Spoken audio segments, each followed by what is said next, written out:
तो फ्रेंड्स, स्वागत है आप सभी का हमारे यूट्यूब चैनल वीके जी क्लास में। तो फ्रेंड्स, आज के वीडियो में देखने वाला है क्लास 10th का है केमिस्ट्री फर्स्ट चैप्टर रासायनिक अभिक्रिया एवं समीकरण। ठीक है दोस्तों, पार्ट 1 वीडियो आप लोगों को बना चुका हूं। अगर आप पहले नहीं देखे हो तो उस वीडियो को पहले देख लीजिए, उसके बाद यह देखिएगा, आप लोगों को बहुत बेहतर होगा। ठीक है दोस्तों, तो आज के वीडियो में पढ़ने वाले हैं विभिन्न प्रकार की रासायनिक अभिक्रियाएँ। ठीक है दोस्तों, पिछले वीडियो में रासायनिक अभिक्रिया पढ़ाए हैं, उसमें है समीकरण भी पढ़ाए हैं। ठीक है दोस्तों, अभिकारक एवं प्रतिफल, जो पहले वीडियो नहीं देखे तो पहले वीडियो को देख लीजिएगा। ठीक है दोस्तों, अगर नोट्स बनाना चाहते हैं तो हमारे टेलीग्राम ग्रुप को ज्वाइन कीजिएगा, बेहतर होगा। ठीक है दोस्तों, चलिए स्टार्ट करते हैं अपने पॉइंट पर। कणाओं की संयोजन या संश्लेषण अभिक्रिया क्या है। ठीक है दोस्तों, पहला है कि संयोजन या संश्लेषण अभिक्रिया, जब दो से अधिक पदार्थ आपस में क्रिया कर एक नए भिन्न पदार्थों का निर्माण करते हैं, उसे संयोजन अभिक्रिया कहते हैं। ठीक है दोस्तों, यहाँ पर एग्जाम्पल के तौर पर बताना, जो हाइड्रोजन है ना, ठीक है दोस्तों, और ऑक्सीजन। ठीक है दोस्तों, तो क्या बनाता है, हाइड्रोजन और ऑक्सीजन मिलकर जल का निर्माण करता है। ठीक है दोस्तों, समझ में आ गया। आज चलिए दूसरा है, समझा रहा हूँ। ठीक है दोस्तों, अब है कि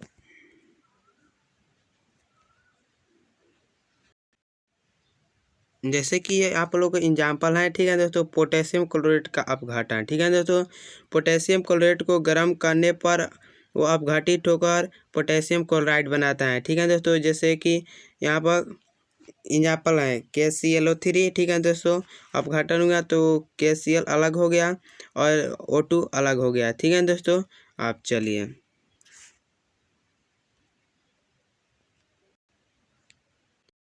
अगला पॉइंट है हम लोग का वैद्युत अपघटन। ठीक है दोस्तों, अपघटन, जब कोई द्रवित धातु के ऑक्साइड क्लोराइड में जब विद्युत धारा प्रवाहित किया जाता है तो अपघटित होकर धातु कैथोड मुक्त होता है और ऑक्साइड तथा क्लोराइड एनोड पर मुक्त होता है। ऐसी अभिक्रिया को वैद्युत कहा जाता है। ठीक है दोस्तों, जैसे कि द्रवित सोडियम क्लोराइड NaCl का वैद्युत अपघटन, जब सोडियम क्लोराइड को एक सेल में डालकर विद्युत धारा प्रवाहित किया जाता है तो वह अपघटित होकर सोडियम कैथोड पर क्लोरीन एनोड पर मुक्त होती है। ठीक है दोस्तों, समझ आ गया वैद्युत अपघटन एग्जाम्पल के तौर पर।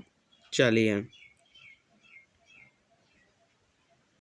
अगला पॉइंट है हम लोग का दोस्तों, एकल विस्थापन अभिक्रिया। ठीक है दोस्तों, क्या है, सिंगल डिस्प्लेसमेंट। ठीक है दोस्तों, एकल विस्थापन अभिक्रिया क्या है, तो वैसी रासायनिक अभिक्रिया जिसमें किसी अणु में उपस्थित परमाणुओं का समूह किसी दूसरे परमाणु से विस्थापित हो जाता है, उसे क्या कहते हैं, एकल विस्थापन अभिक्रिया। ठीक है दोस्तों, जैसे एग्जाम्पल में बता रहा हूँ कि फेरस FeNO और CuSO4 कॉपर सल्फेट, तो यहाँ पर कॉपर को विस्थापित कर दिया है और SO4 को यहाँ पर ले लिया है। ठीक है दोस्तों, FeSO4 और Cu को अलग। ठीक है दोस्तों, जैसे कि कॉपर सल्फेट के विलयन में जब लोहे को डाला जाता है तो कॉपर सल्फेट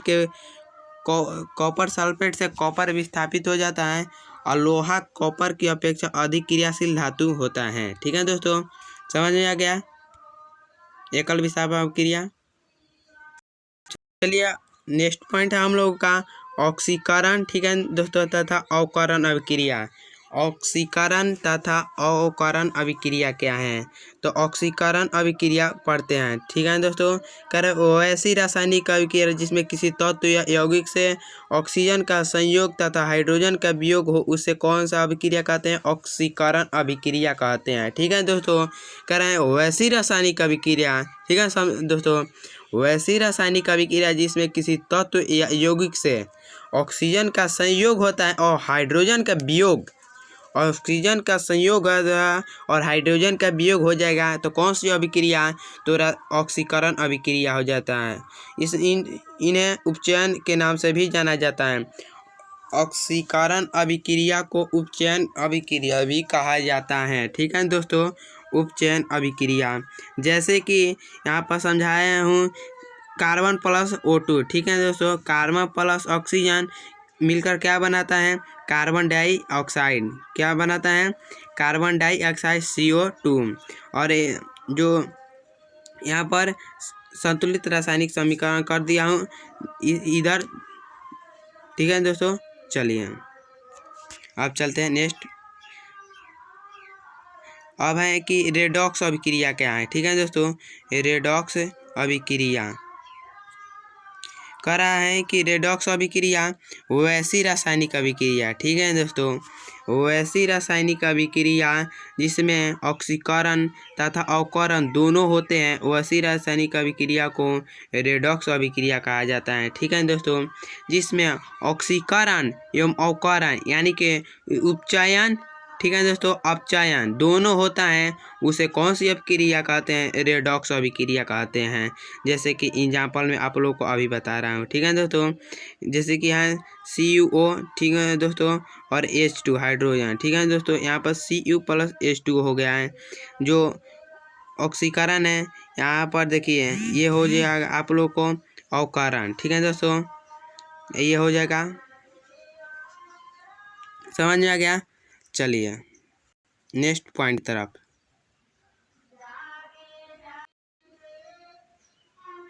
जैसे कि ऑक्सीकरण एवं अवकरण को आप अभी समझेंगे, ठीक है दोस्तों। ऑक्सीकरण क्या है और अवकरण क्या है। तो वैसे पदार्थ जिसमें ऑक्सीकृत करने की क्षमता होती है उसे ऑक्सीकरण कहलाता है, ठीक है दोस्तों। जिसमें ऑक्सीकृत करने की क्षमता होती है उसे ऑक्सीकरण कहते हैं। जिसमें अवकृत करने की क्षमता होती है उसमें अवकारक होता है। जैसे में आप लोग एग्जाम्पल के तौर पर कार्बन + ऑक्सीजन CO2 हो जाएगा, और इसमें MgO + C, इसमें Mg + C हो जाएगा, ठीक है दोस्तों। समझ में आ गया। ऑक्सीकरण एवं अवकरण जिसमें ऑक्सीकृत करने की क्षमता होती है उसे कहते हैं, ऑक्सीकृत करने की क्षमता होते हैं उसे ऑक्सीकरण कहते हैं। जिसमें अवकृत करने की क्षमता उसे अवकारक कहते हैं। समझ में आ गया ऑक्सीकरण एवं अवकरण। अब चलिए अगला है पॉइंट उदासीनीकरण अभिक्रिया, ठीक है दोस्तों। उदासीनीकरण अभिक्रिया क्या है समझेंगे अभी, ठीक है दोस्तों। तो वैसी रासायनिक अभिक्रिया जिसमें कोई अम्ल एवं भस्म के साथ अभिक्रिया का लवण तथा जल का निर्माण करता है उसे उदासीनीकरण अभिक्रिया कहते हैं, ठीक है दोस्तों। यानी कि जिसमें अम्ल तथा भस्म के साथ अभिक्रिया का लवण तथा, ठीक है दोस्तों, एवं जल का निर्माण करता है उसे क्या कहते हैं, उदासीनीकरण अभिक्रिया। जैसे कि अम्ल + भस्म क्या हो जाएगा, लवण + जल। HCl क्या है हम लोग का, अम्ल है, और NaOH क्या है हम लोग का, भस्म है। अभिक्रिया का NaCl यानी कि नमक, ठीक है दोस्तों, नमक और क्या बनाता है, जल, ठीक है दोस्तों। HCl हाइड्रोक्लोरिक अम्ल हो जाएगा। NaOH क्या हो जाएगा, भस्म हो जाएगा, और क्या निर्माण करता है, NaCl, ठीक है दोस्तों, सोडियम क्लोराइड, ठीक है, और क्या सोडियम क्लोराइड और जल का निर्माण करता है। समझ में आ गया। अब चलते हैं अवक्षेपण अभिक्रिया की ओर, ठीक है दोस्तों। अवक्षेपण अभिक्रिया क्या है अभी समझेंगे, ठीक है दोस्तों। तो वैसी रासायनिक अभिक्रिया, ठीक है दोस्तों, अवक्षेपण अभिक्रिया वैसी रासायनिक अभिक्रिया जिसमें प्रतिफल के विलयन के ठोस पदार्थों के रूप में अलग हो जाता है, अवक्षेपण अभिक्रिया कहलाती हैं, ठीक है दोस्तों।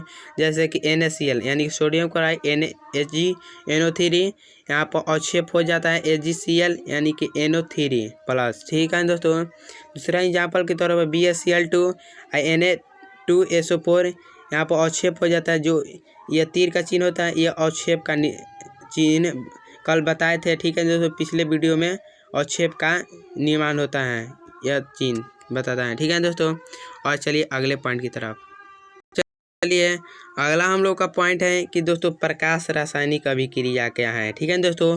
तो वैसी रासायनिक अभिक्रिया जो प्रकाश के अवशोषण करके घटित होती हैं उसे प्रकाश रासायनिक अभिक्रिया कहते हैं, ठीक है दोस्तों। वैसी रासायनिक अभिक्रिया जिसमें प्रकाश के अवशोषण करके घटित हो जाती हैं उसे प्रकाश रासायनिक अभिक्रिया कहते हैं, ठीक है दोस्तों।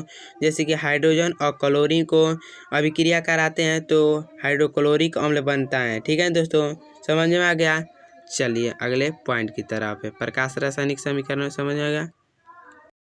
दोस्तों हम लोग का नेक्स्ट पॉइंट है कि दहन एवं ज्वाला। ठीक है दोस्तों, दहन एवं ज्वाला क्या है। ठीक है दोस्तों, वैसे पदार्थ जो ऑक्सीजन की उपस्थिति में जलाने पर ऊष्मा एवं प्रकाश देता है उसे कहते हैं क्रिया को दहन कहते हैं।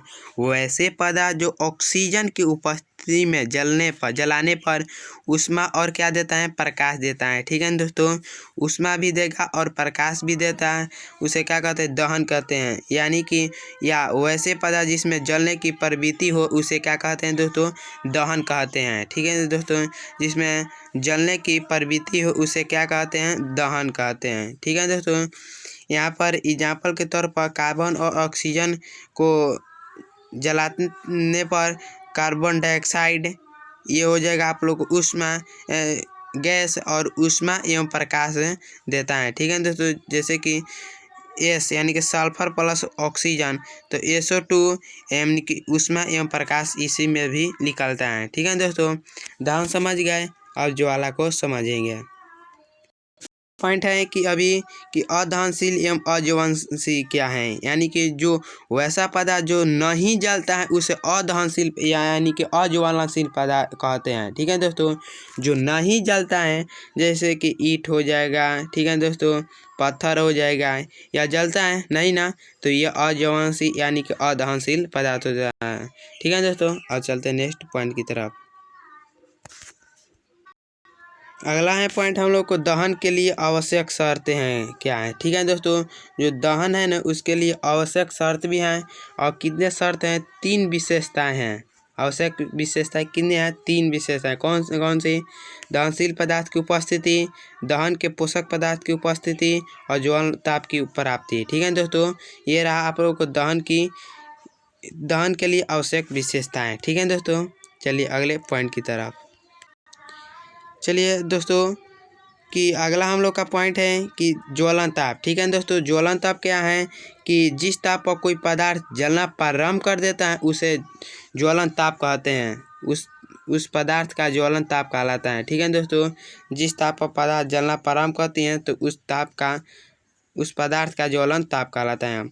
अब चलते हैं मोस्ट इम्पोर्टेंट पाए हैं ज्वाला क्या है। ठीक है दोस्तों, तो जब कोई गैसीय पदार्थ जलाने पर ताप और प्रकाश उत्पन्न होता है उसे क्या कहते हैं, ज्वाला कहते हैं। ज्वाला 2 प्रकार के होते हैं, वैदीप्यमान ज्वाला और अदैप्यमान ज्वाला है। ठीक है दोस्तों, यहाँ पर डीपली से पढ़ाई होता है और मोस्ट इम्पोर्टेंट पॉइंट भी है। ठीक है दोस्तों,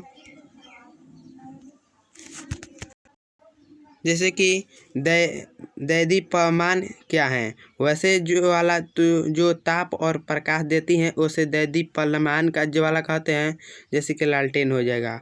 अदैदीप्यमान क्या है, वैसी ज्वाला जो ताप और प्रकाश नहीं देती हैं उसे अदैदीप्यमान ज्वाला कहते हैं, जैसे कि गैस की ज्वाला।